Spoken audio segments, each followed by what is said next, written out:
Okay, so I was not sure if I wanted you to look at a digital copy of this and we write on scratch paper just like we do for the real test, or this one. But because this is a document that is important in APUSH, and because when Miss Montoya has to fly through, so many things, then there are a couple of things that are speeches or letters or things that are really important in our American history that I take the time to go through.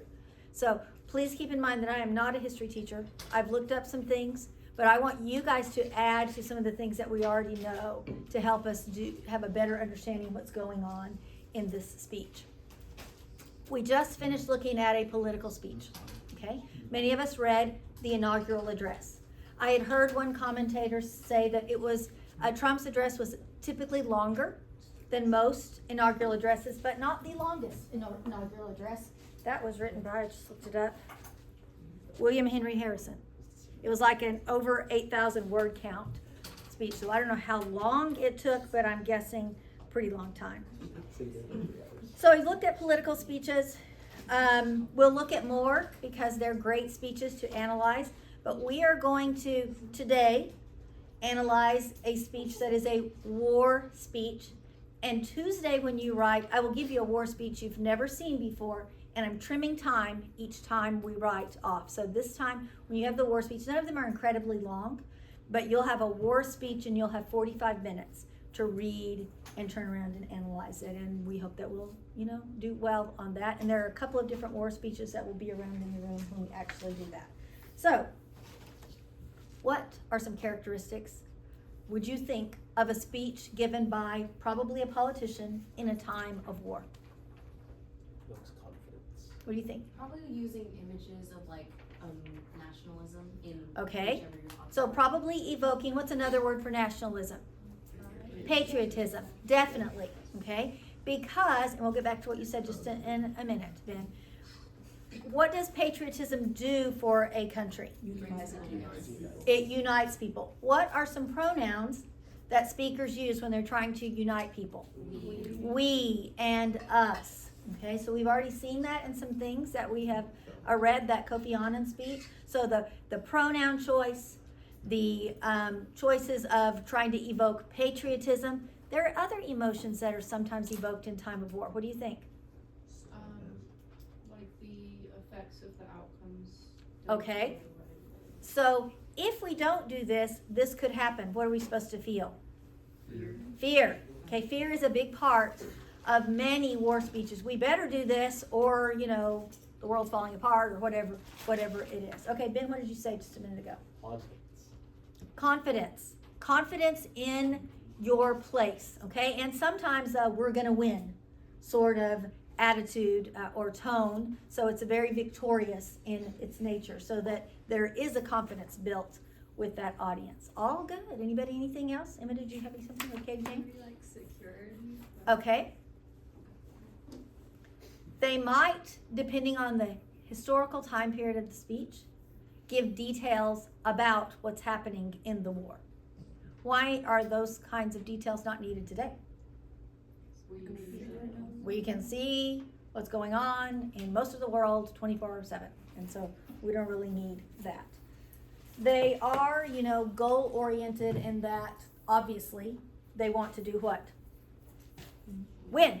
Okay, they want to be victorious, and so they may say it's going to take this. In fact, they may be asking for sacrifices from the public so that they can win. Many of those kinds of speeches were given during World War II when people were asked to send things to the soldiers or to work or do whatever because they needed to do it for the cause. All right, not so much today as used to be, that kind of thing. All right, any other thoughts on war speeches? So this is Abraham Lincoln's second inaugural address. How many of you have been to the Lincoln Memorial in Washington, D.C.? And there are two speeches on the walls. This is one of them. What's the other one? The Gettysburg Address. Did any of you ever have to memorize the Gettysburg Address? We memorized. You did? Okay, for your part of the D.C. trip? I love it. All of us had to memorize it when I was in school, in my little school where I went. We memorized that when I stood there and watched that giant statue of Lincoln and read the second inaugural address on the wall, I mean, I already taught this speech 10 or 15 years at that point, and I just wept. Because it was just really powerful to me. I always think that historic monuments are going to be cheesy, and I'm just like, that's going to be so silly. But I am always surprised.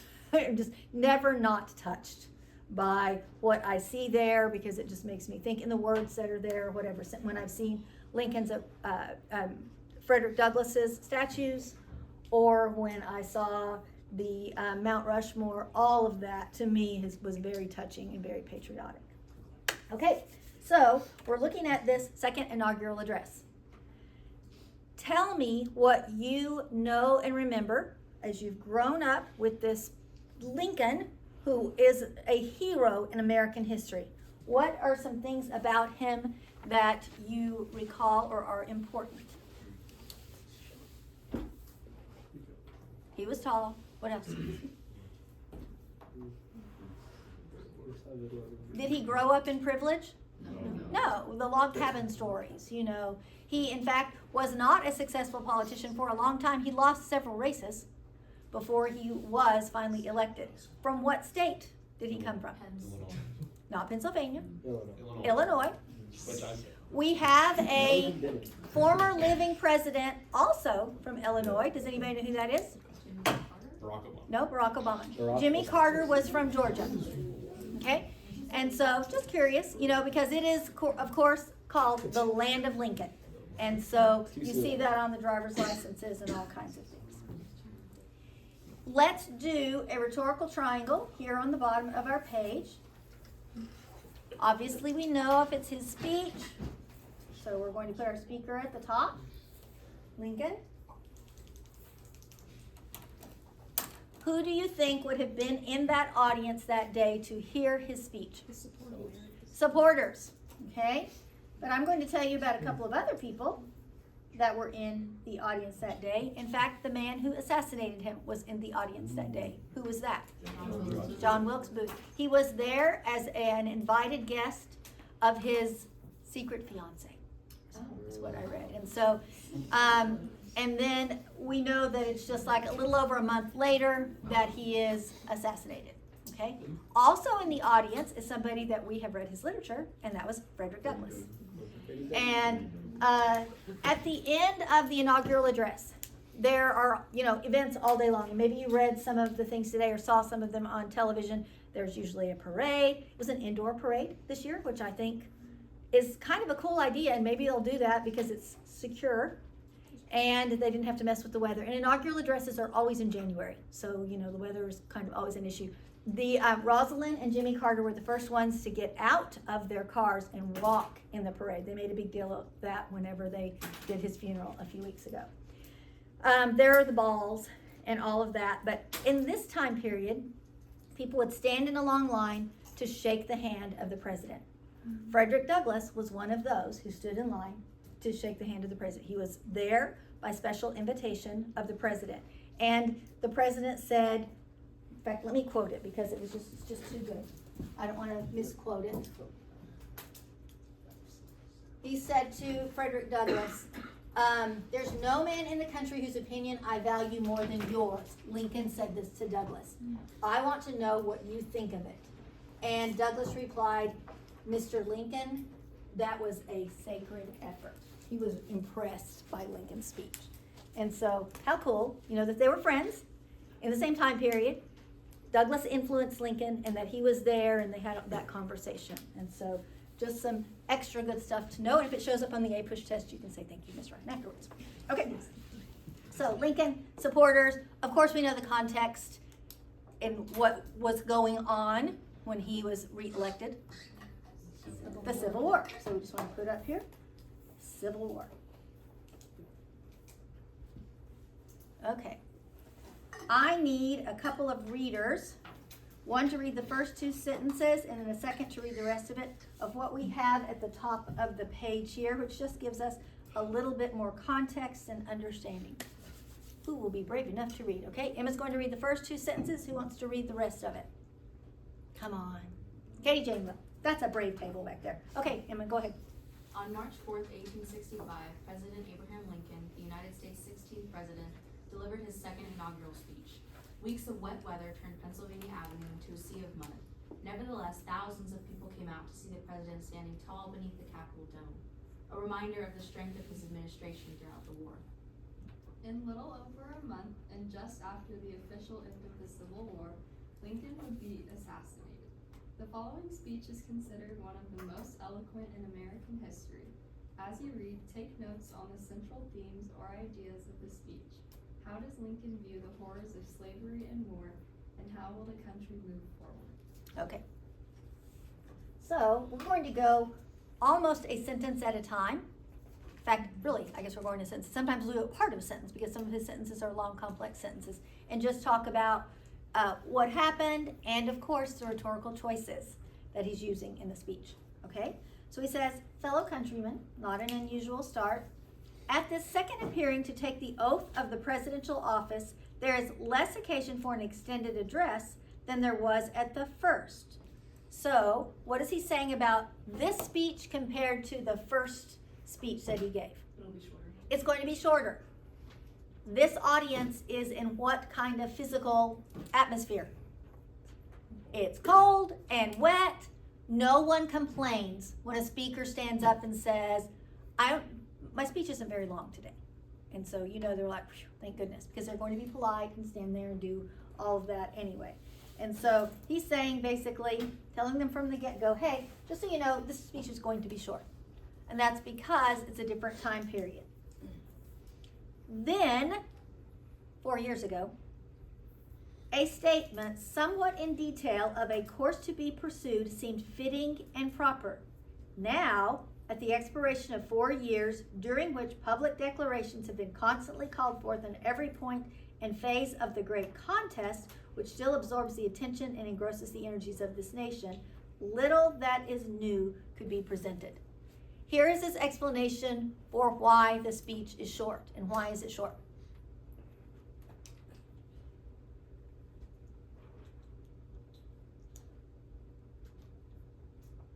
Before, he had to say, here's what we're going to do.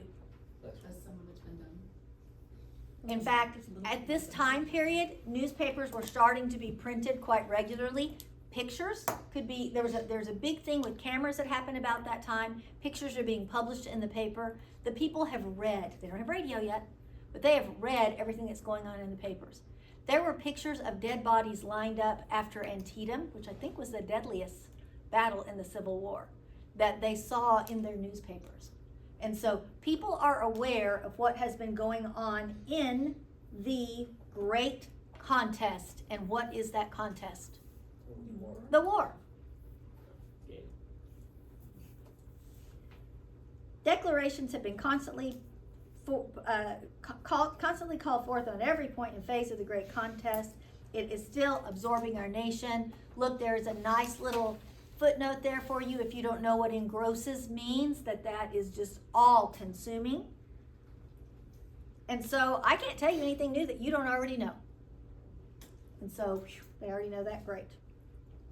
The progress of our arms, upon which all else chiefly depends, is as well known to the public as to myself, and it is, I trust, reasonably satisfactory and encouraging to all. Okay? What are the arms he's talking about?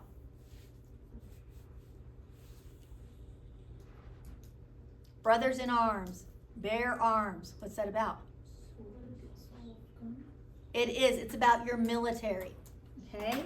And so this means the progress of our arms, of our soldiers, of our troops, of our military, upon which all else chiefly depends.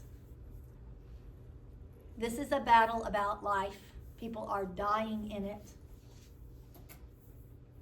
It's as well known to the public as to myself. And I hope you think you are reasonably satisfied. At this point, the Union is winning.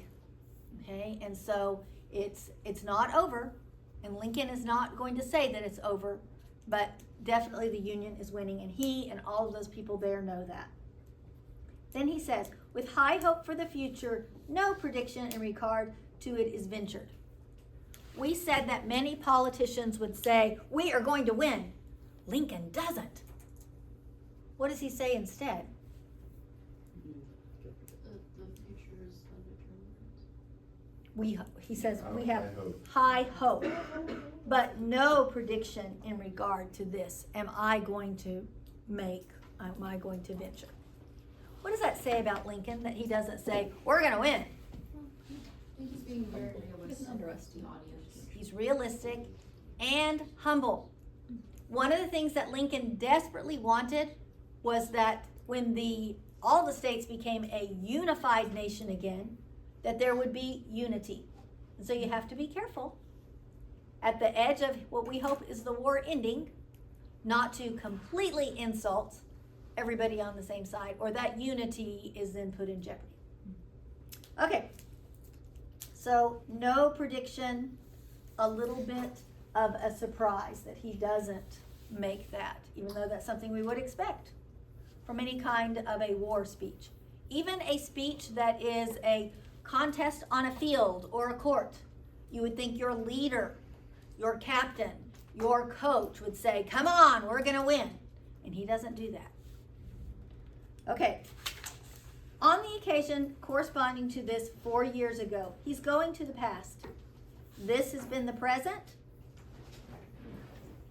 He's moving to the past. On this occasion, corresponding to this 4 years ago, all thoughts were anxiously directed to an impending civil war. All dreaded it, all sought to avert it. All. Repetition, but does anybody remember that term? What? Anaphora.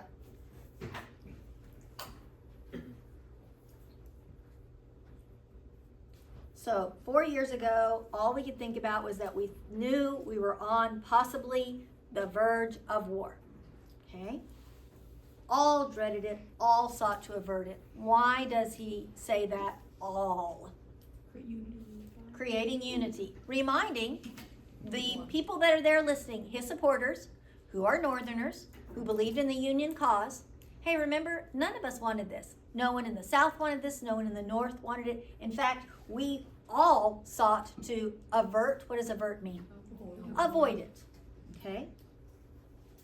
While the inaugural address was being delivered from this place, at this moment, 4 years ago, devoted altogether to saving the Union without war, insurgent agents were in the city seeking to destroy it without war, seeking to dissolve the Union and divide effects by negotiation. So 4 years ago, the war hadn't started. But one side wanted to avoid the war, but the other side wanted to what? They wanted to, through negotiation, yeah, so that they would say, okay, we're going to split into two countries, we're going to do it peacefully, and all of these, these states will be in the Union, and these states will be in the Confederacy. What about all the states out west? They weren't all states yet, were they? There are territories out there, but they weren't all, some of them belonged to Mexico at that time. They weren't even part of the United States. Okay.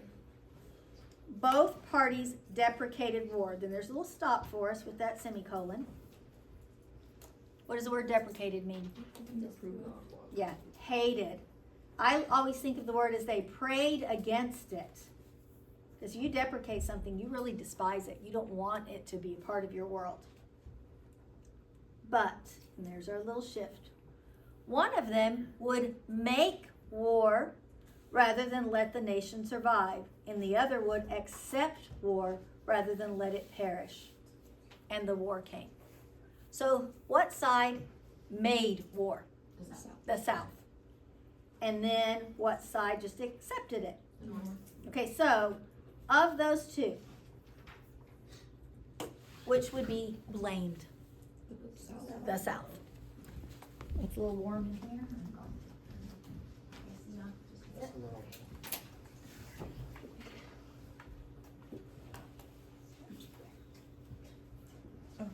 So even though it's unifying, there's no doubt that Lincoln is going to be placing some a blame. He says the insurgents, which is a word that means what? The rebels, okay? Today, we would call insurgents any group that is fighting against their government. And so the people who drove the planes into the tower, we would call those insurgents, okay? All right, turn over to the back.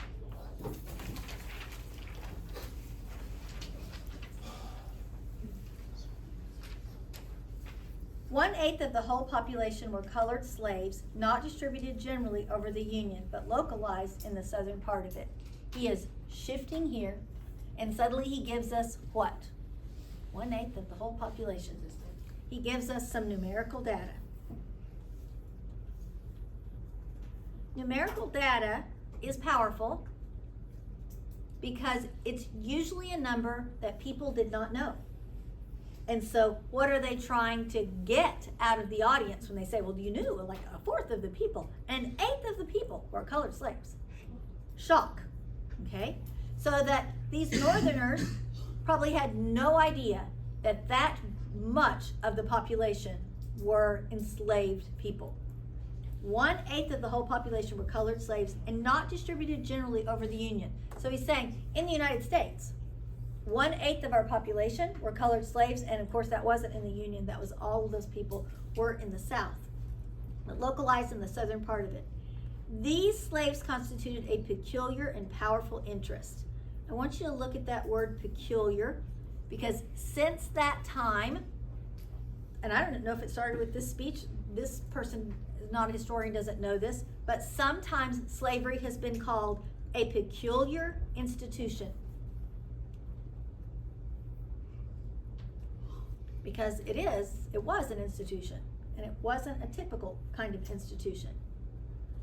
These slaves constituted a peculiar and powerful interest. All knew that this interest was somehow the cause of the war. Did everybody think that slavery was the cause of the war? No. My history teacher in 8th grade told me a different reason for the Civil War. Like people didn't start saying until I was into adulthood. He was like, slavery was a part of it, but we were taught that states' rights were the reason for the Civil War. But Lincoln is saying what? And he was there.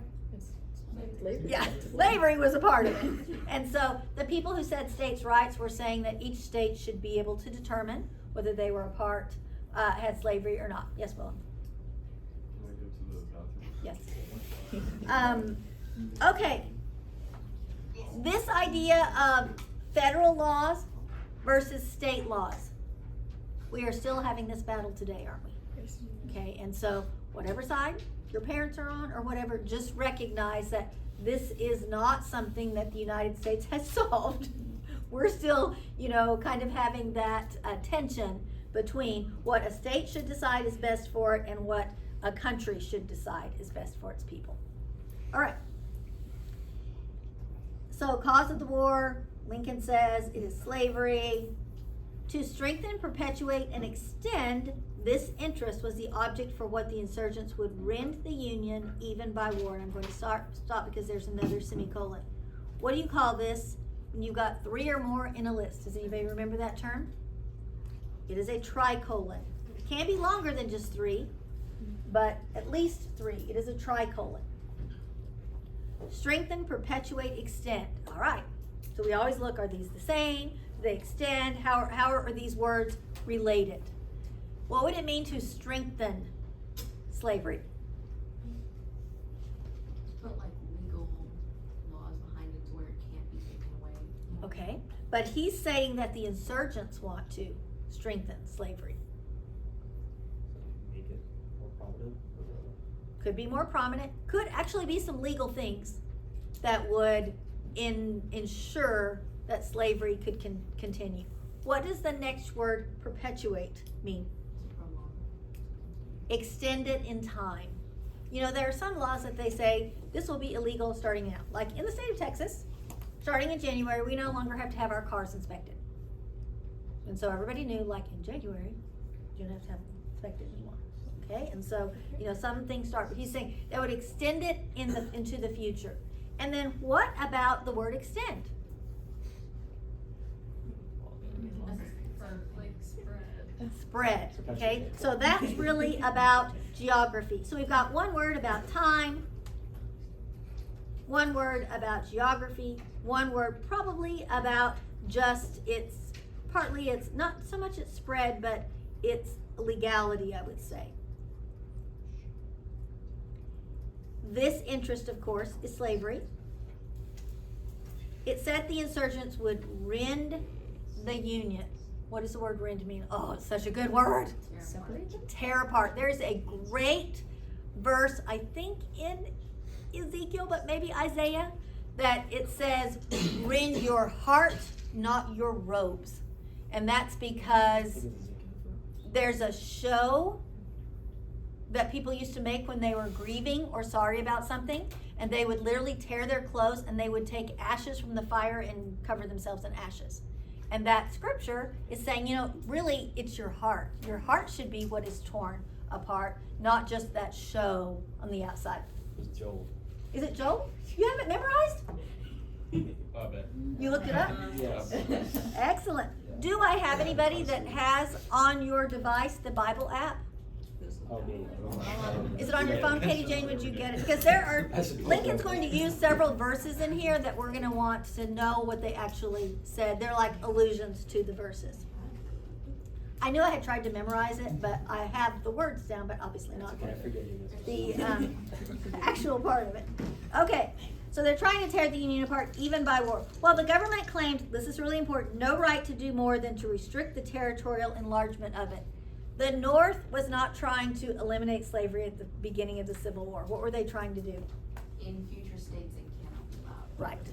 They were trying to limit where it was. And it says, they wanted to completely tear the Union apart because of slavery, even though the government, that's the Union government, claimed no right to do more than just restrict the territorial enlargement of it, to say it could not extend to the new territories, the new states. Neither party expected for war the magnitude or the duration which it has already attained. Boy, here's a little sad thing here that is also very what? Neither party thought this. So neither the North or the South. It's very unifying. Neither party thought, expected the war, the magnitude of it. And magna always means what? Large. Neither expected it to be this large a war or to what? Last this long, which it has already attained. And just to review you for a push, how long did the Civil War last? 5 years. 5 years. Okay.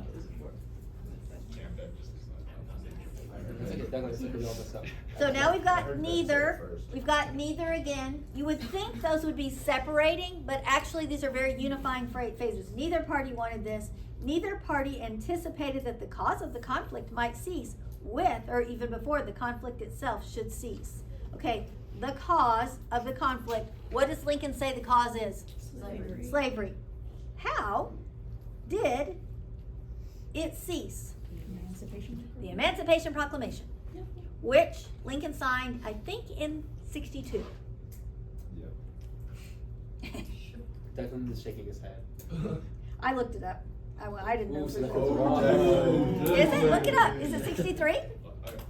Incorrect. Look it up. I could have thought it was 63 and it's 62. I was thinking it was a couple of years before then. Keep our limits Yeah, I in thought mind. you were history prepared. That's what I'm thinking. We want our history people to be right. Did everyone in the South know about the emancipation? Is it 63? Oh, Yeah, Declan. January 1st. So it was. Oh, it was almost 63. Yeah, that's not. High five to you, good job. Sorry. No, I'm glad you got it right, because if that's on the test, then we all remember it because Declan called me out in class. January 1st, I'm great with it. Okay. The cause, we talked about the conflict itself should cease. All right. Neither, trying to unify this nation. Each looked for an easier triumph, and as a result, less fundamental and astounding. We're going to talk about that less fundamental. Both read the same Bible and pray to the same God, and each invokes his aid against the other. What is fundamental and astounding that he's talking about?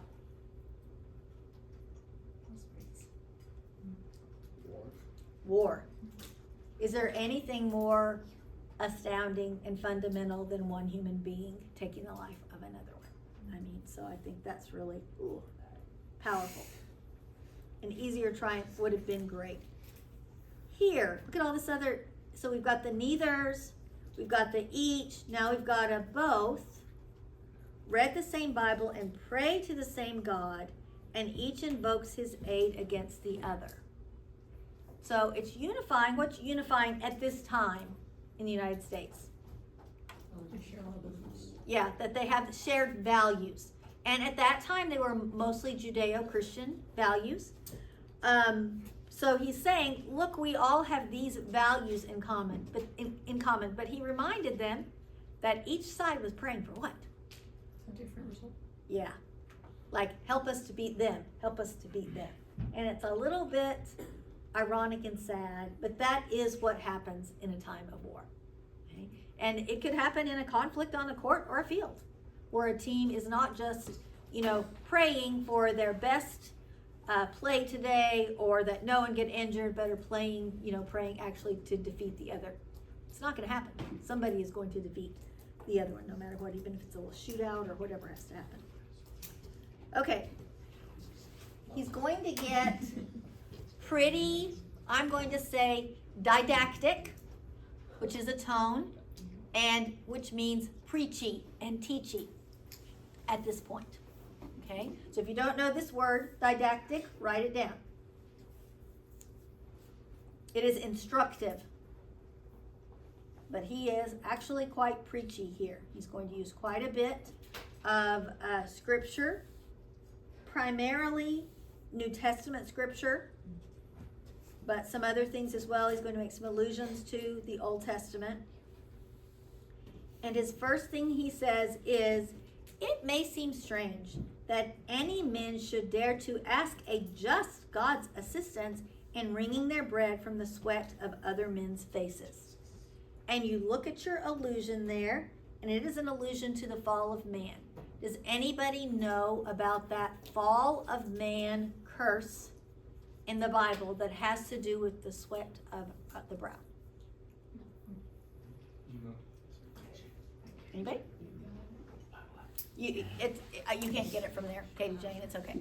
Okay, so when Adam and Eve sinned and were thrown out of the Garden of Eden, there were curses that God gave to Adam, to Eve, and to the snake, okay? One of Adam's curses was that he would now have to work by the sweat of his brow to get his own food. Because in the Garden of Eden, no work, everything was there, okay? And so look what Lincoln is doing with that idea of the sweat of another man's brow. He says, it may seem strange. Isn't it weird? Isn't it strange? That there would be people who should dare to ask a just God's assistance in wringing their bread from the sweat of other men's faces. Who is he talking about that are wringing or getting their bread from the sweat of other men's brows? Slave owners. Okay, and so what is his tone there toward them? Yes, not condescending, but very condemning, very critical. How dare they? They're praying to God when they are not themselves sweating for their bread or paying somebody else to sweat for their bread. They are then, for free, asking that somebody else do that for them. So definitely condemning the slave owners. The prayers of both could not be answered. That of neither has been answered fully. Why is that? Even though the Union will win, why haven't their prayers been fully answered? There's still been war, which means there's still been what? Death. There have been sons and fathers and brothers, and I'm sure there were women too, but anyway, who died And so, no, they're answered, because don't you think those prayers also said, bring my son home safely, bring my husband, my brother home safely? And so their prayers have not been fully answered. The Almighty, I want you to notice that he capitalizes it, which was a norm, and still done in religious documents today, where the name of God is capitalized, and any reference, like a pronoun, will be capitalized as well. The Almighty has his, there it is capitalized, own purposes. And so Lincoln is going to recognize that even though man has done this, there is a bigger destiny. He's going to use the word providence, a bigger will in all of this. That is God's will and God's providence and idea, not just man's. He has his own purposes. And then, will you look up Katie Jane, Matthew 18:7? We have a quote here, but we want to hear it in like the NIV or some other version that you like, not just this, because this is King James, which is all Lincoln had, and it's beautifully written, but we know that some of the versions today are a little bit easier to handle. Woe unto the world because of offenses, for it needs be that offenses come, but woe to that man by whom the offense cometh. Okay, Katie Jane, do you have it? Yes. Okay. Woe to the world because of the things that cause people to stumble. Such things must come, but woe to the person through whom they come. Okay. So, woe, what do we have down here at number 11? It's an expression of grief. Okay? Woe that bad things happen and make people stumble. That so people don't, get what they want in life. Things make humans stumble. But really, really woe, really, really bad is what? The person who causes other people to stumble. Okay? So, in Lincoln's mind, he's saying there are terrible things that come in the world, but man, really bad, woe, curses, whatever, to the group that causes those bad things to come. And who is he going to blame for the bad things? The South. Okay? And so, it would be the South that brought that offense. In some versions, it would say sins. And did it say offenses in yours? Or did it say troubles or? Because of the things that cause people Okay. to stumble. Which would be the offenses. Okay. All right. Uh-huh. Do you need to go to the bathroom? Do you have a question? Go. Good Lord Almighty. We have 40 minutes for lunch, but anyway. Okay, so we have the most important paragraph, this next paragraph. I want you to not miss the things that happen in here, because this is where he's really going to be more condemning than he has been to this point. If we shall suppose that American slavery is one of those offenses talked about that he quotes in the scripture. If we shall suppose that American slavery is one of those offenses which in the providence of God, the providence, what did I say a minute ago? The destiny, the fate, the will, the future, okay? So the will, the fate, all of those things, destiny, plan, may be probably the best word. In the plan of God must needs come. If American slavery was one of those offenses that was gonna come to the world, but which, having continued through his appointed time, he now wills to remove. And so, what is Lincoln saying about slavery? It was good at one point, but it's been too. Well, or maybe not good, but it came to the world anyway. This offense came to the world, and maybe now God wants this offense, that its time is over, it's going to end. Because he now wants to remove it. And that he gives to both, North and South, this terrible war as the woe due to those by whom the offense came. And so what is he saying then about, he said that slavery is the reason for the war. And he's saying what about God in the picture of this? That it's his will for them to win. That it maybe was his will that this war would end slavery. If that's the case, then who is Lincoln implying that God is on the side of? Yeah, because the Northerners are the ones who want to end slavery. Okay?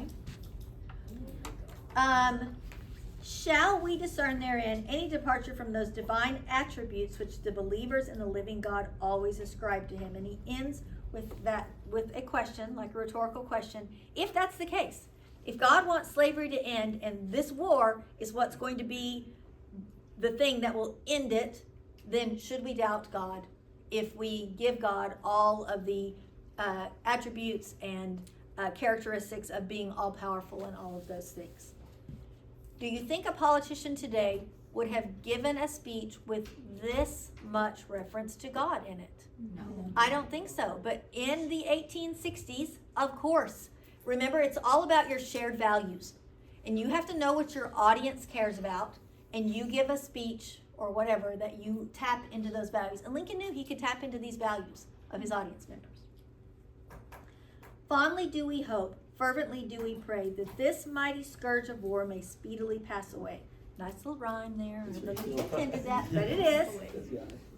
Okay, we've got some nice words there where it means to be fervent. Good SAT word. Fire is the root of that word, like you really want it. What's the word scourge mean? Illness. Something terrible, pain, suffering. Yet, if, we started with if God wills that it continue until all the wealth piled by the bondsman's 250 years of unrequited toil shall be sunk, and until every drop of blood drawn with the lash shall be paid by another drawn by the sword, as was said 3,000 years ago, so still it must be said, the judgments of the Lord are true and righteous altogether. He says this might continue until what happens, and it's disturbing to think about. Until enough blood is spilled to pay for the consequences. Until enough blood is spilled to pay for every lash of the whip that a slave had to experience.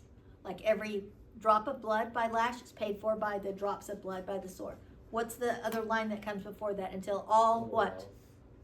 All the wealth that the bondsmen, the slaves, have built is demolished. If God wills that this war lasts this long, then so be it, because the judgments of the Lord are true and righteous altogether.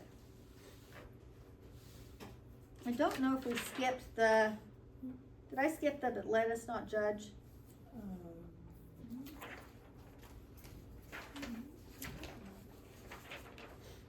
I'll have to come back to it. Very powerful.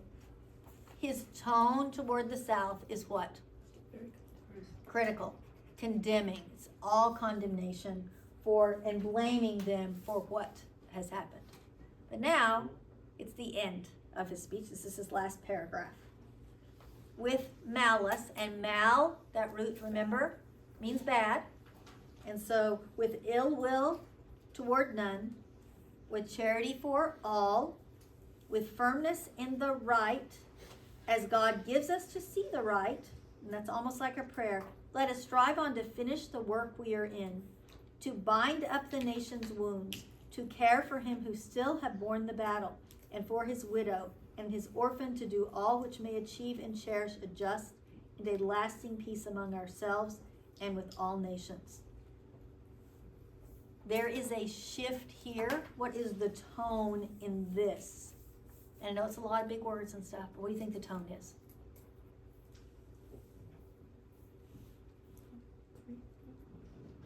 Okay, so it is much more kindful, more respectful. Notice he doesn't say, let us care for and bind up the northerners' wounds. He says the nation's wounds. And for Lincoln, that meant what? Everyone. Yeah, the North and the South. To care for him who shall have borne the battle. Not just the Union soldiers, the Confederate soldiers as well. And his widow and his orphan. There are going to be widows and orphans and soldiers with limbs that were lost. And he's saying, let's care for all of them. It was Lincoln's hope that when the war ended, there would be unity in the country, that the South would be treated how? Welcomed back, respectfully. Is that what happened? No, there's, I don't know, seems to be like there's still some resentment that the North and South have for each other. And since we're in a southern state, I know that we feel some of that. To do all which may achieve and cherish a just, lasting peace among ourselves and with all nations. It is unifying here at the end. Okay. There was a group of AP Lang students who did write on this. Okay, it was on our AP exam a few years ago. And so a tough one to handle, just think all by yourself. Right here in this space, I want you to write, and Declan and Ben are about to exit, so don't start putting up, they have to go. Go, guys. I want you to write the choices that you would write about, like the rhetorical choices that Lincoln made. What would you write about? Swim fast.